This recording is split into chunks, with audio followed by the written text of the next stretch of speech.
तो आज के क्लास में हम लोग प्रॉब्लम्स को सॉल्व करेंगे, है ना, जो कि प्रीवियस ईयर जो एग्जाम्स है उसमें पूछे गई, CSIR नेट हो गया, NBHM हो गया, या फिर गेट के एग्जाम्स में। ठीक है। तो आपको क्या करना है, आपको साथ साथ में सॉल्व करना है। हमने पहले से क्वेश्चंस नहीं लिख रखे हैं। इसका मतलब है कि आप यहाँ पर क्वेश्चंस लिखेंगे, तो क्वेश्चंस लिखने के दौरान आपको क्या करना है, उनको प्रॉपर तरीके से पढ़ना है और कोशिश करना है सॉल्व करने की। तो जैसे हम ऑप्शंस लिखें, आपको आंसर्स बताने हैं। ठीक। जैसे ही हम ऑप्शंस लिख लेंगे, उसके बाद फिर हम सॉल्व करना स्टार्ट करेंगे। ठीक है। तो उतनी देर में अगर मुझे मान लो 1 मिनट या 2 मिनट का समय लगता है क्वेश्चन को लिखने में, तो उस ड्यूरिंग आपको क्वेश्चन को ट्राई करना है ना। और जब हम ऑप्शंस लिखें तो आपको आंसर्स बताने हैं। ठीक है। ओके। और जब हम ऑप्शंस लिख चुके होंगे, फिर उसके बाद हम सोल्यूशन आपको बताएंगे। ओके। ठीक है। तो हम वन बाय वन प्रॉब्लम्स लिखेंगे और फिर हम लोग उसको सॉल्व करेंगे। सो let A be a 5x5 matrix with real entries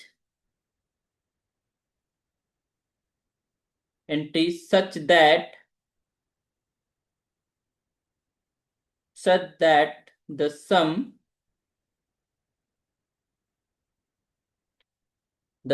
of the entries in each row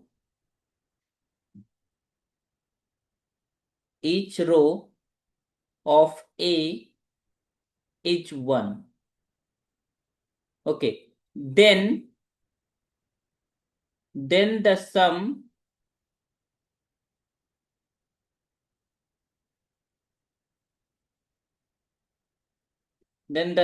of all the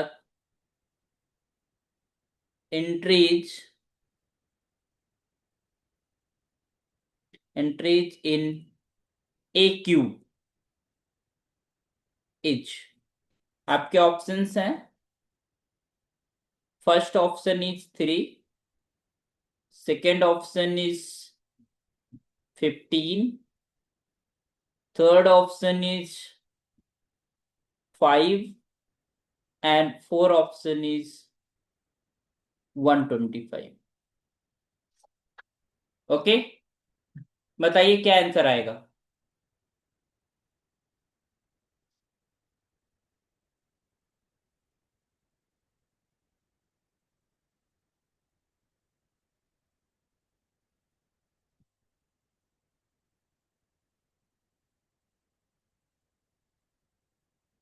solution करें हम। जी। क्या आंसर निकाल पाए कि नहीं निकाल पाए। 15 लग रहा है। 15। हम्म। कैसे निकाला। रेस के अकॉर्डिंग सोचा। The sum of all entries in A cube is. Trace के तो यहाँ पर बात नहीं करेंगे, एक रिजल्ट हम लोगों ने पढ़ा था। ठीक है। जब हम मैट्रिसेस के कॉन्सेप्ट को पढ़ा रहे थे, तो हमने एक रिजल्ट पढ़ा था। क्या रिजल्ट था, हम इसको फिर से लिखने जा रहे हैं इस रिजल्ट को। I am going to again write the result. Result ये था कि अगर हमारे पास एक मैट्रिक्स है ए, ठीक, और सपोज दैट इस मैट्रिक्स को हमने ऐसे लिख लिया इन दिस वे।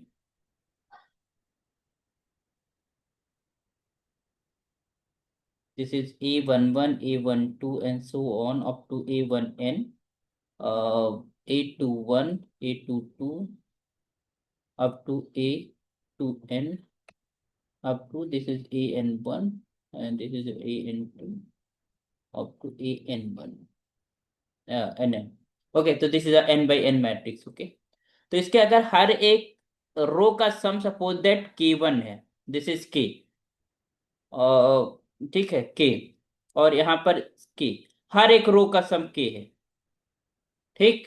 तो अगर हम ए की पावर सम नंबर m कर दे रहे हैं, ठीक है, तो ये जो मैट्रिक्स बनेगी, इसके भी सभी रोज का जो सम होगा, मतलब सारे ईच रो का जो सम होगा, दैट विल बी k की पावर m। ओके। एक रिजल्ट होता है। ओके। अगर हमारे पास एक मैट्रिक्स है, उस मैट्रिक्स के सभी रोज का सम सेम है एंड दैट इज योर के, तो हम कोई भी इंटीग्रल पावर लें, ठीक है, उसमें जो रोज बनेंगी, उस रोज का जो सम होगा, ठीक है, हर एक रो का जो सम होगा दैट विल बी के की power M.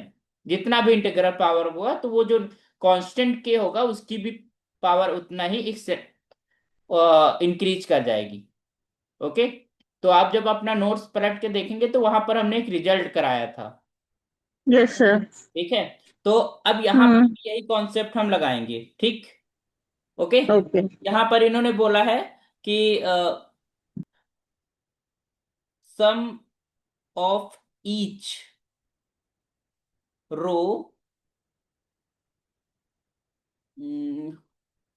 Of A is just equal to one. Okay.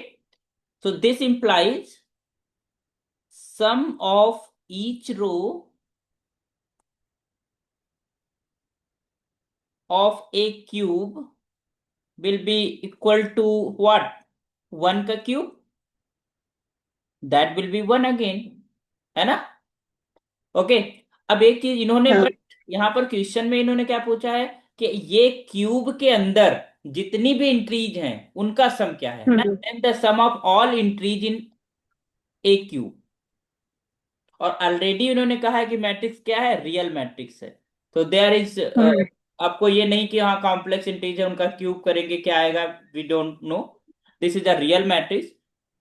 तो एक बताइए, एक क्यूब कितने ऑर्डर का होगा हमारे पास, 5 बाई 5 का ऑर्डर का ये भी होगा, हम्म। है ना। तो हमारे पास हर एक रो का जो सम है वो हर एक जो रो है उसका सम 1 है, और कितनी रोज होंगी, 5। 5। ठीक है। तो अगर हम सारी रोज को आपस में ऐड कर दें तो सारी जो इंट्रीज हैं उसके अंदर अगर हम इन सबको ऐड कर दें, ये हो गया, तो ये तो पूरी रो हो गई है ना। फिर अगर हम इसको दूसरी ऐड कर दें तो ये दूसरी रो हो गई। तो इस तरीके अगर सारी रोज को हम आपस में ऐड कर दें तो उस मैट्रिक्स की सारी इंट्रीज का सम हो जाएगा, हम्म। है ना। तो वी हैव 5 हाँ। Rows and every row has sum is 1। तो इट विल बी, तो this implies the sum of all the entries of in a cube is just equal to 5 into 1, तो that is equals to what, 5, क्योंकि 5 रोज। 5। ठीक है। हम्म। जैसे अगर हम कहें कि ये ए मैट्रिक्स थी और ए मैट्रिक्स में हर एक रो का सम n है, तो सारी इंट्रीज का जो सम होगा वो कितना हो जाएगा, that will be n into के। ओके। तो ये आंसर कितना आएगा, 5। 5। This is the answer, clear, समझ में आया। तो ये रिजल्ट याद रहेगा हमेशा। हम्म। ये जून 2014 में पूछा गया था क्वेश्चन। ओके। ठीक है। ओके। नेक्स्ट प्रॉब्लम की तरफ बढ़ते हैं।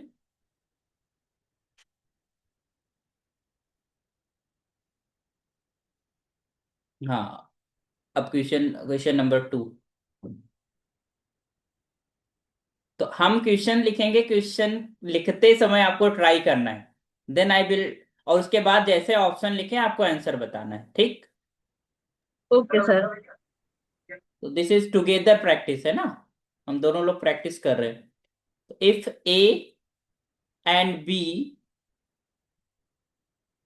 जैसे हम जो भी, जैसे मान लो जिस टाइप की मैट्रिक्स बोले उस टाइप आपको डिफिनीशन घूमने लगे कि हाँ ये मैट्रिक्स है तो इसकी ये डिफिनीशन होती है, जो जो कंडीशन क्वेश्चन के अंदर, क्योंकि वो क्वेश्चन के अंदर ही हमारे पास इंफॉर्मेशन छुपी होती है सोल्यूशन के लिए, ठीक है। तो आपको एक एक चीज बहुत बारीकी से क्वेश्चन को देखना है। तो if A and B are Hermitian, अब जैसे हर्मिशियन बोला आपको हर्मिशियन की डिफिनीशन आपके दिमाग में आनी चाहिए।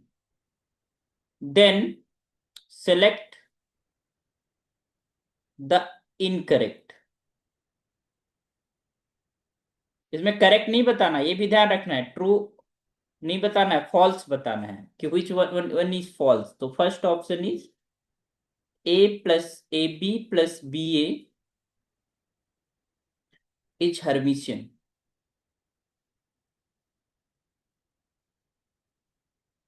दूसरा ऑप्शन है that A B minus B A is skew Hermitian.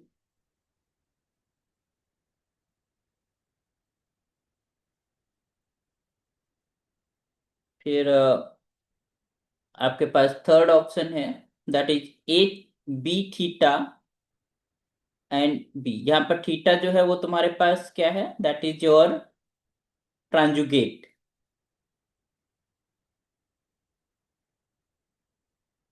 And fourth one is that is A plus B, A plus A theta is skew Hermitian.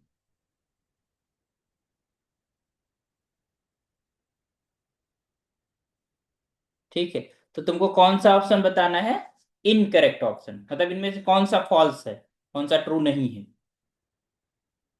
बताइए।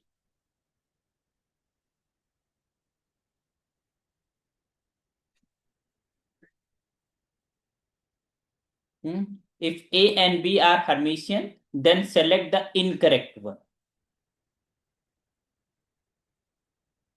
लास्ट वाला।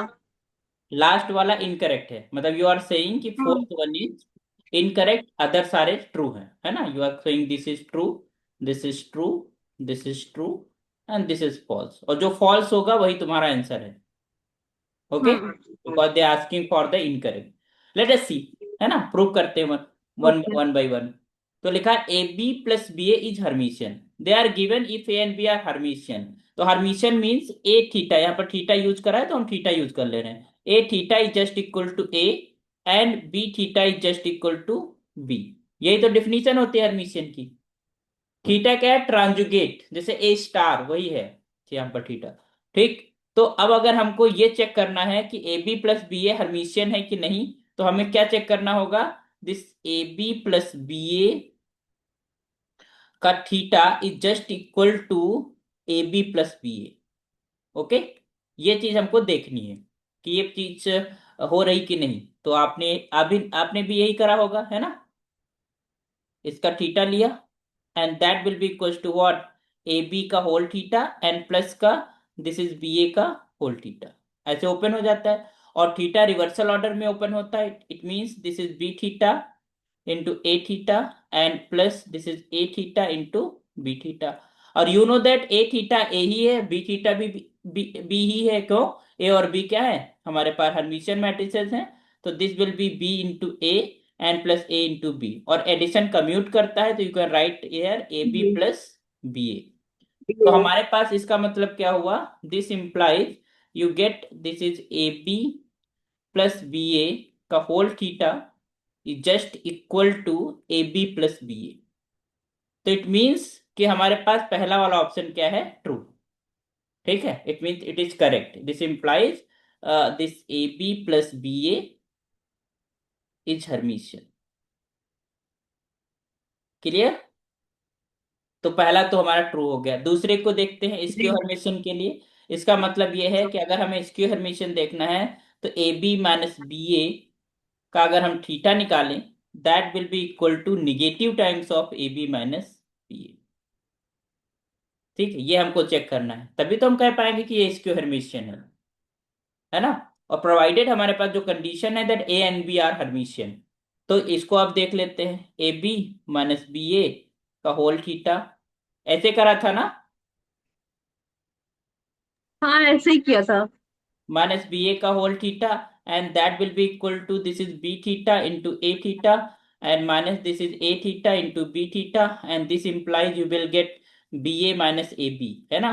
और यहाँ से आप माइनस जब कॉमन लेंगे तब you will get A B minus B A. Okay, तो it mean this implies this is A B minus B A is skew symmetric, sorry skew hermitian. Clear. तो इसका मतलब है दूसरा ऑप्शन भी तुम्हारे पास यहाँ पर टिक ट्रू है ना, मतलब हमें तो इनकरेक्ट चाहिए। We can just not say this is correct. Okay, तो पहले second is true. Next, next क्या प्रूव करना है इनको? हाँ, this is B theta and B is Hermitian. तो ये भी हमारे पास इजी है, बी थीटा ऑफ बी।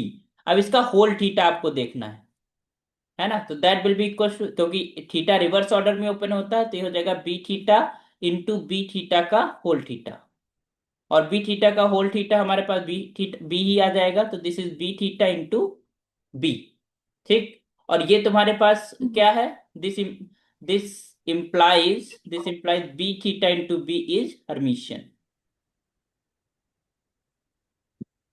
तो इनको आप इतना प्रैक्टिस कर डालो क्वेश्चन की, कि आपको जब एग्जाम में क्वेश्चन पढ़े तो आपके ब्रेन में ही चीजें पहले से हो कि हाँ, ये मैट्रिक्स तो हमारी हर्मिशियन बनेगी, ये इसको हर्मिशियन बनेगी। और ये हम्म। रिजल्ट्स भी हमने लिखाए थे। लेट अस से, जी। तो इसका मतलब है हमारे पास थर्ड नंबर वाली हर्मिशियन बन गई, तो ये ट्रू हो गया। अब फोर्थ नंबर को देखते हैं कि इसक्यू हर्मिशियन। इसका मतलब हमें प्रूव करना है ए प्लस एक थीटा का whole theta just equal to minus times A plus A theta. हमको ये देखना है कि दिस इज हैपन और not for the skew Hermitian. ठीक। तो this is A plus A theta का whole theta, that is equal to A theta plus A theta का whole theta, and that is equal to A theta plus A. Okay. तो ये हमारे पास Hermitian matrix बन रही है, but it is not skew Hermitian. तो this implies a plus a theta is not skew Hermitian। क्यों Hermitian? ये Hermitian है बट स्क्यू हर्मिशियन नहीं है ना? हम्म। जी। तो इसका मतलब ये है कि हमारे पास फोर्थ ऑप्शन जो है वो इनकरेक्ट है, वो गलत लिखा हुआ है।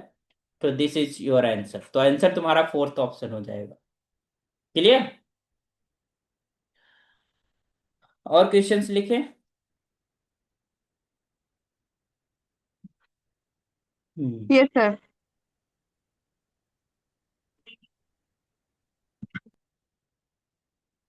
अह,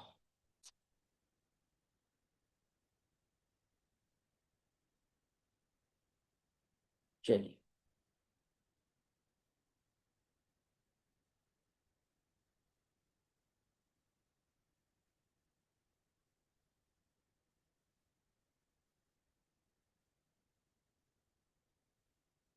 चलिए क्वेश्चंस और लिखते हैं।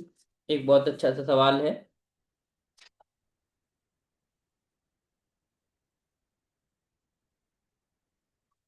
हमने पहले से क्वेश्चन इसीलिए नहीं लिखे थे क्योंकि हमें क्वेश्चन लिखने के दौरान आपको पढ़ना है एक एक चीज। क्योंकि उस समय अगर मैं लिखा होता तो थोड़ा फास्ट पढ़ाता, है ना? फिर हम सोल्यूशन पे फोकस करते। बट आपको क्वेश्चन पे फोकस करना है। तो एक एक चीज को आपको समझना है कि क्या लिखी हुई है, क्या क्या इंफॉर्मेशन है हमारे पास, और ऑप्शंस क्या क्या है, और कैसे उनको हमें टैकल करना है। ठीक। तो question number third is for the day. तो for the matrix for the matrix A as given below, कुछ मैट्रिसेस यहाँ पर अभी हम लिखेंगे।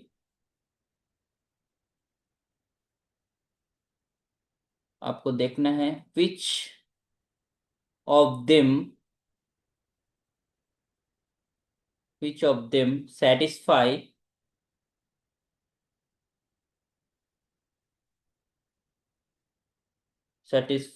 a to power 6 is just equal to identity। मतलब मैट्रिसेस हैं, उसमें किसकी हम पावर 6 करें तो आइडेंटिटी आ जाए। तो फर्स्ट वन बाय वन, तो आपको अब चेक करना शुरू करना है वन बाय वन। पहला हम मैट्रिक्स लिख दिए, this is your A, and in this matrix we have cos pi by 4 here, and sin pi by 4, and 0, this is minus sin pi by 4, and this is cos pi by 4, 0, and 0 0 1। तो ये 3 by 3 की एक matrix है। अब इसको आपको check करना है कि इसका पावर जो हम 6 करते हैं तो क्या आइडेंटिटी मैट्रिक्स आ रही है? Feature check this one. दूसरा option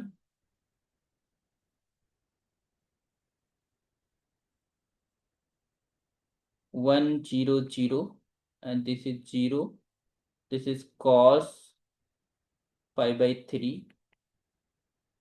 sign π/3 and 0 minus this is sin π/3 and this is cos π/3.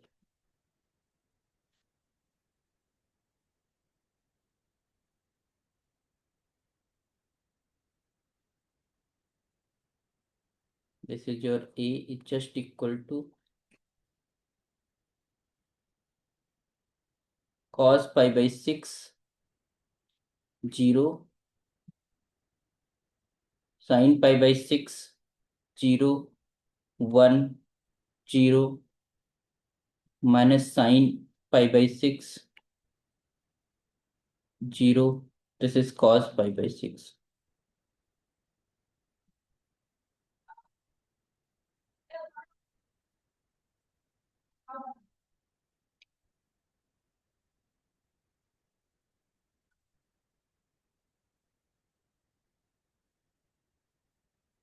Cos π/2 sin π/2 0 and this is minus sin π/2 cos π/2 0 0 0 1। तो यहाँ पर ये चार ऑप्शन है, ठीक है। और इन चारों ऑप्शन में तुम्हें देखना है कि कौन सी ऐसी मैट्रिक्स है जिसकी अगर हम एक्सपोनेंट 6 करें तो आइडेंटिटी मैट्रिक्स बन जाएगी। बताइए। We have this four matrices.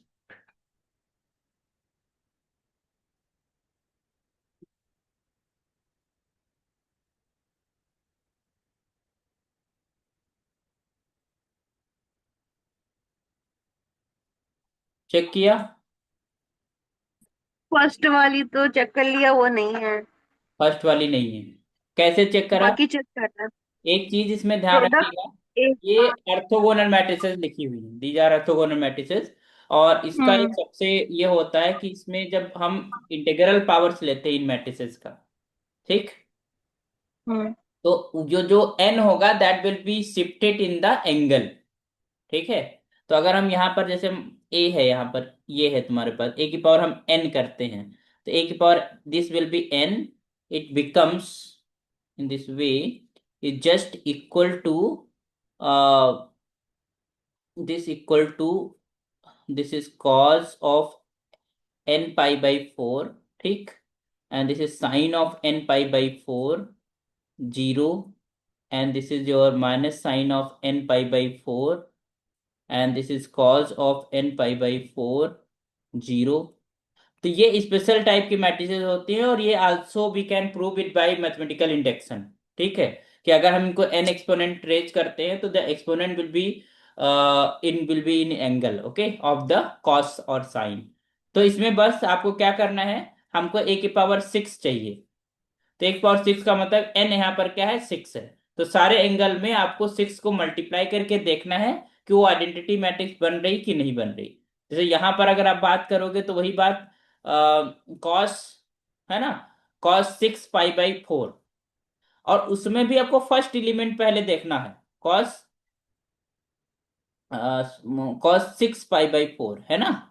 तो you can just say this is cos 3 π/2, और 3 π/2 इज नॉट इक्वल्स टू 1, क्योंकि हमको यहाँ 1 चाहिए। हमको इससे भी नहीं मतलब है कि cos 3 π/2 की वैल्यू क्या आ रही हम्म। है ना। To be identity we need 1 ना।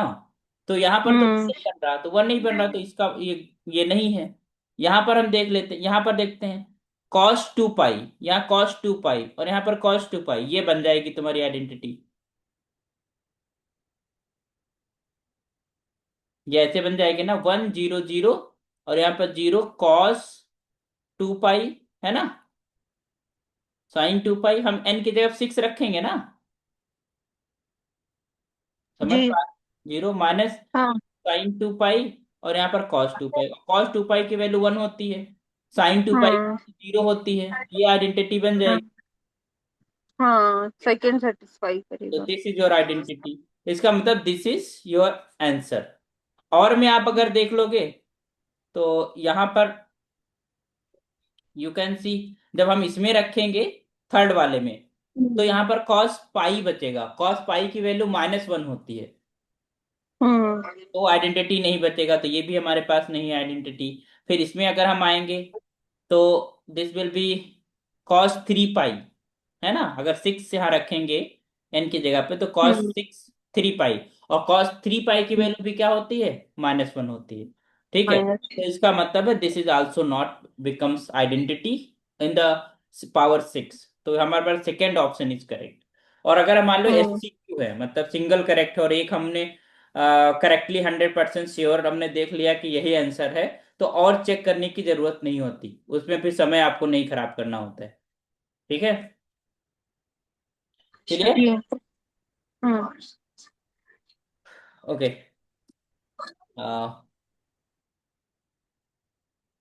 इससे टाइम सेव हो गया। हम जो कर रहे थे उसमें हम मल्टीप्लाई कर रहे थे हाँ, तो मैट्रिसेस अब का। वही वही वो पहले फर्स्ट रिजल्ट वाले आपको पता ऑप्शन होना को। चाहिए ना।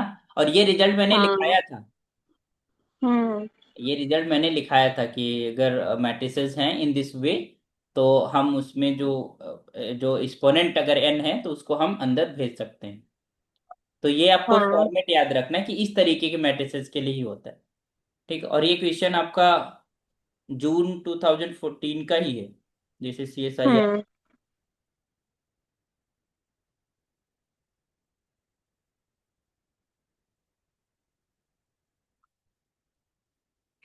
क्लियर। सो आइए क्वेश्चन नंबर नेक्स्ट करते हैं।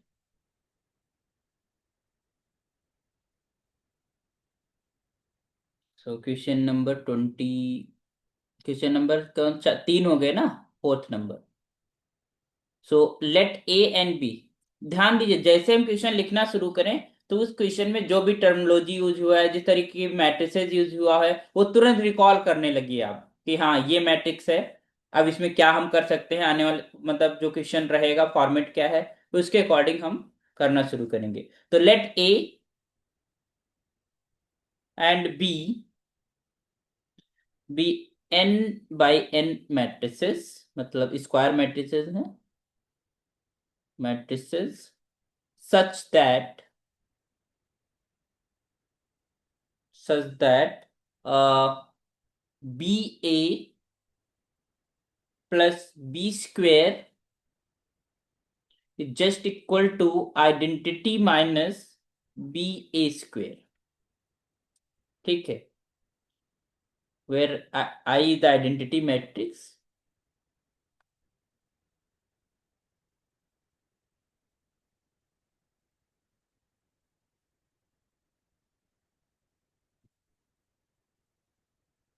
मैट्रिक्स ओके, ये इंफॉर्मेशन हमारे पास है।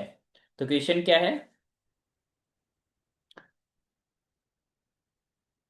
which of the following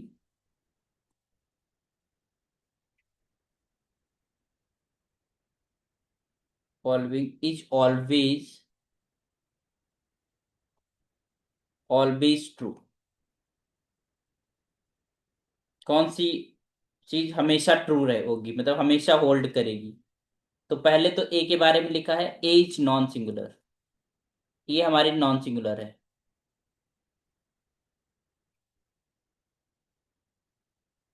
ठीक है, दूसरा हमारे पास बोला गया है that B is non singular.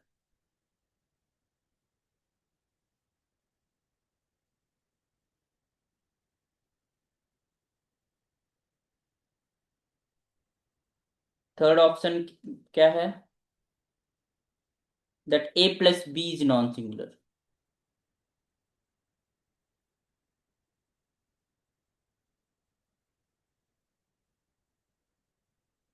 और फोर्थ ऑप्शन है A B is non singular.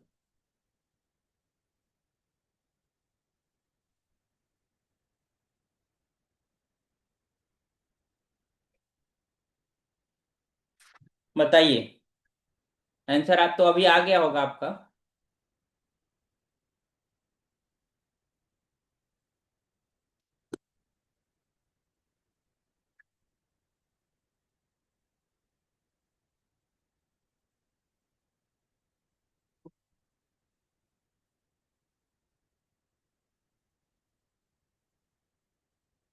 हम्म। क्या आंसर आ रहा है?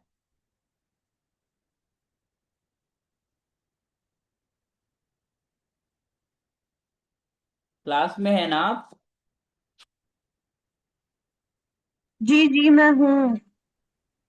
हम्म। आंसर कैसे निकालेंगे इसका?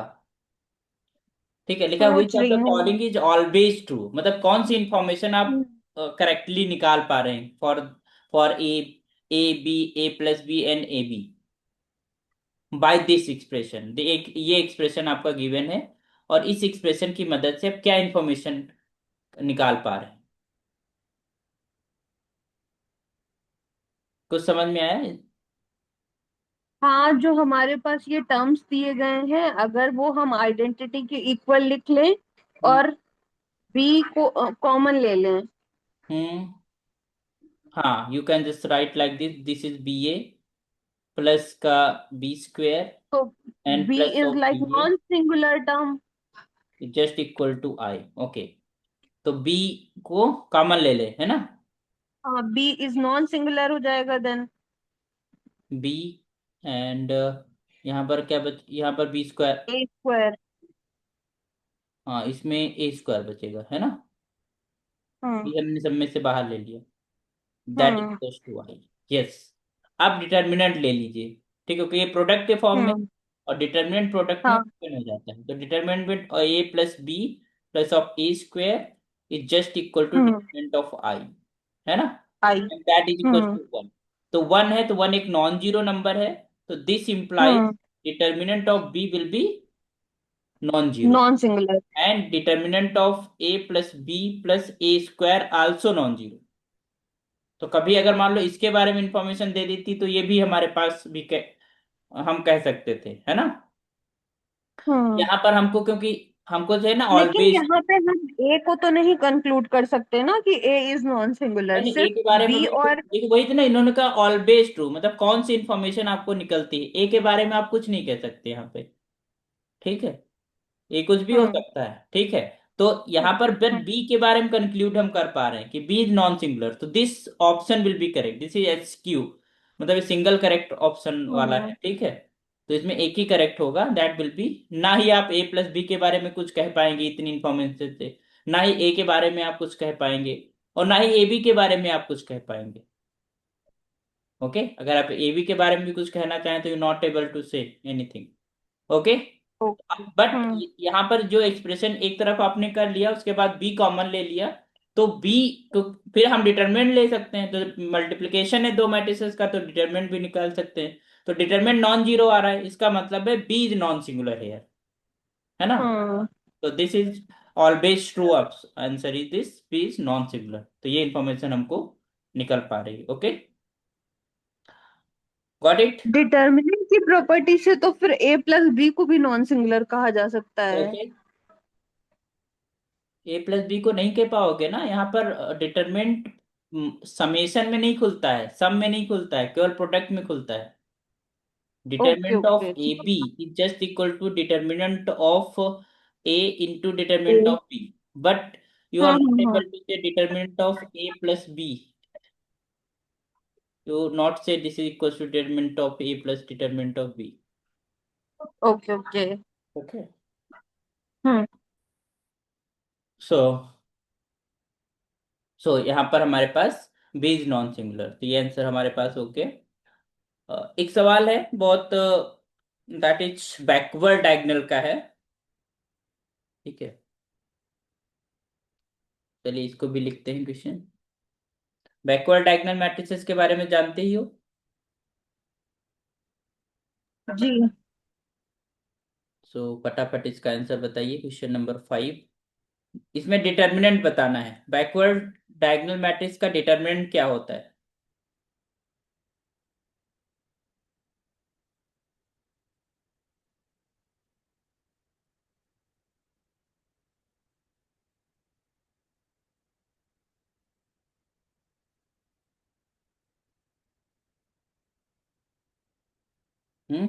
ये हमने लिखा है, दिस इज बैकवर्ड डायगोनल।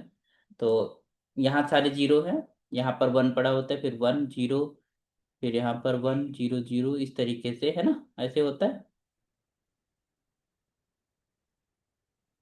ऐसे ही तो होती मैट्रिक्स बैकवर्ड डायगोनल वाली। जी जी। हाँ, और इसको हम बैकवर्ड स्केलर मैट्रिक्स बोल सकते हैं, क्योंकि इसके सारे एंट्रीज 1 1 है ना, सेम है। हम्म। ठीक, इसका ऑर्डर है n/n। ठीक है, तो इसका डिटरमिनेंट क्या होगा? ऑप्शन लिखें ना लिखें, तो बता लोगे। Determinant of backward diagonal matrix क्या होता है? वो तो -1 to the power n n-1/2, और जो एलिमेंट्स होते हैं उनका n मल्टीपल बाई टू, होता है। n/2, -1 की पावर ग्रेटेस्ट इंटीजर n/2 होता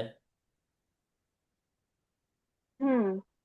है ना, -1 की पावर हाँ, greatest integer 1/2, n/2 right. n/2, and into product of all the backward diagonal elements, है ना। तो यही आंसर आपका हो जाएगा, this is your second. Second. बताओ, ऐसे क्वेश्चन पूछे जाते हैं। फटाफट, एक एक मिनट भी आंसर नहीं लगता करने में, है ना। तो अभी मीटिंग ओवर होने वाली है, तो नेक्स्ट मीटिंग वही सेकंड क्लास से आप ज्वाइन कर लीजिए, अगर समय हो तो। ठीक है, अगर हम ठीक लोग है। पढ़ सकते हैं। ओके, ठीक है। इस मीटिंग को हम बंद कर रहे हैं।